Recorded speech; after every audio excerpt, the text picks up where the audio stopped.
Welcome back guys, welcome back to the channel. We want to look at the properties of a circle.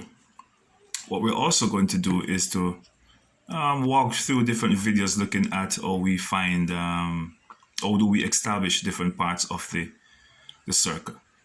Alright, so we have the circumference, which you all know. And what is the circumference? The circumference is the entire distance around. Alright, just like when you were finding perimeter of a shape, because if you were finding the perimeter of the triangle, it would be the distance around it. Perimeter of the square or the rectangle, it would have been the distance around it, right? Same with the circle. The only thing we do not call it the perimeter of the circle, we call it the circumference. But it is just like a perimeter, because you're finding the total distance to travel from here to here, right? The whole 360 degrees. The other part is the diameter. The diameter is a straight line, 180 degree line, straight line. Straight line is 180 degrees from one end to the other end.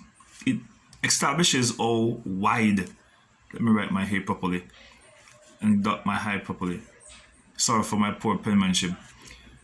It demonstrates to us the total width of the face of the circle, the face of the clock, the face of the pot, the plate, the butt cover, the bottom mouth, whatever circular shape you might have.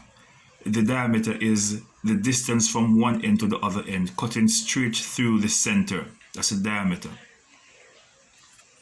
Then we have the chord.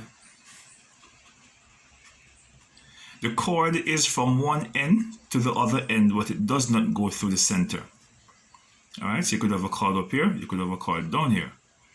It's from one end to the other end, but it does not go through the center. Then we have radius. And more than one radius is going to give you radii. Alright, more than one radius. So this is singular. And this is plural, radii. This is the center. The radius is from one end to the center. And it doesn't have to be from left or right or north or south. It could be from anywhere, right? Once it's from one side to the other side. So don't be confused if you see it coming from different directions. It doesn't matter. Alright, the same thing with the diameter. If your circle is like this and cut like this, then it's no problem. Alright, if it's a oblique line, it doesn't matter. Alright, once it goes through the center, it is going to be the diameter. So we have the radius. The radius is from one end to the center of it. Alright, center of it. Remember that. And then we have a semicircle. Semicircle. Right, which is from one over here to over here. It's halfway. Right? A shorter version would be an arc. Right, so I could draw another circle here. This would be an arc up here. Like when you have your compass and you put your compass and you strike an arc. Right, and you put another one, you strike an arc. So you strike arcs and you draw to get your degree when you're doing your geometry. Alright, so it's an arc here. Just a little mark on it. Not really a semicircle.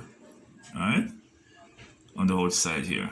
That will be a semicircle. So these are just the simple basic properties of the circle.